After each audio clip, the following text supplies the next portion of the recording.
Hi, Teaching Bites community. Sharon here. Happy Friday. Hope you had a good week. Today I want to talk about transitions in the classroom. First, if you don't know who I am one half of teachingbites.com, and my husband Fred Jaravada is the other half. And we've been sharing many cool tips with you on our podcast show. So check out our Facebook page, Teaching Bites, and our website, teachingbites.com. And you could check out some podcast episodes for you to get some cool wins. Today, I want to talk about a couple different ways you can get your kids to transition easily between one thing and the next. And, you know, after all the years of teaching, that's one of the most important things to make your classroom efficient, smooth, and the kids know what to do. So this is geared toward, I would say, K through 5. As the kids get older, you can probably streamline a couple techniques, but these are the ones I do in my 3rd grade classroom. So when I started teaching, I noticed when the kids came in the morning, after the morning assembly, they came in pretty chatty, talkative, and I learned they needed to have a transition time to go from one activity to the next.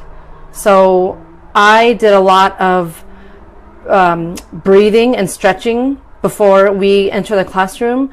So I would do this before we come in, after recess, after lunch, after the morning assembly, and I would do a normal, just a quick, actually I would have kids rotate through this activity so that all the kids have a chance to shine. And I would have them always take 3 deep breaths. And you would use your arms. So let me back up here. You breathe in through your nose. And as you breathe in, you bring your arms up. And then you hold it and exhale. So we do that about 3 times. And so forth. And then I would have the kids pick a specific stretch. You could do stretching your arms. You could, do that. You could have them touch their toes. I have some of the kids just do a neck stretch, gentle neck stretch, just to get some blood moving in different ways and a calmness. I'll have 2 kids at a time go up, and we would do counting. So in 3rd grade, they got to know the multiplication facts, 0 through 10 by the end of the year. So sometimes I'll have them count by 7s, by 3s. They know their 0s, 1s, 2s, 5s, and 10s, but the ones that are harder, of course, are 7, 8, 9. So that's another way to infuse some math in there, and it's really fun.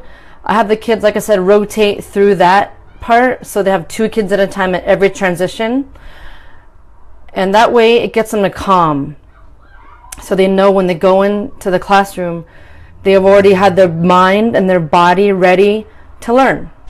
Okay, another transition I do is something I did this summer with Connie and Ed at Take One Academy, which we mentioned in one of our podcast episodes. So Fred and I taught with our friends summer camp, and when the kids came in from a transition, they'll do something called Mindful Minute, and they have to close their eyes, and for about 1 or 2 minutes, they would listen to some very calming music, and they would focus on breathing in and out. And that's another way to calm down. And they would sit there and be very peaceful, and then they open their eyes and they're ready to attend to the next activity. So you can use any kind of music, but calm music. Also, another one you can do is at certain times, if you have a lineup transition, a cleanup transition, or working on work time, you can have specific kinds of music for those times, which I haven't tried before, but I read that kids and teachers like it. And so you could have like a work time, which I do. Like I love Spotify, so I would pick some classical music just to have a background music for them to listen to do some work. Or you can have a lineup music, maybe a little more beats with it, or a cleanup one could be a little quicker, so that they know they can associate the sound with the action that you expect them to engage in. All right. Also, one thing that really helped in my class is that, for example, I have my math block in the morning. So once that is over, it's recess time, right?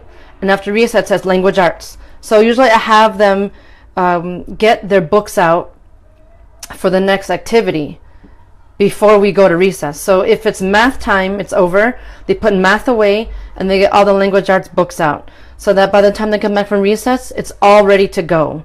You know, as the kids get older, they have more and more books. So I actually only have the books up for that specific subject area, so they're not overwhelmed with too many things. Okay. What else do I do? I mean, I think those are the ones I use. But if there's anything that helps them go from one to the next, it just makes everyone's life easy. It saves time and it's fun. So I really like the breathing one.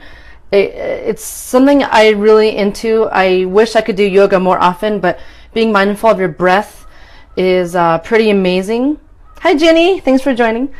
And the kids love it, and if you vary it, have fun with it, you know, it just makes everything awesome. And you can even ask the kids to think of their own kinds of transitions. You could have them pick a music for a certain task. Like today, our cleanup song will be chosen by this. This could be like a reward, or I mean, you could go as far as you can with it.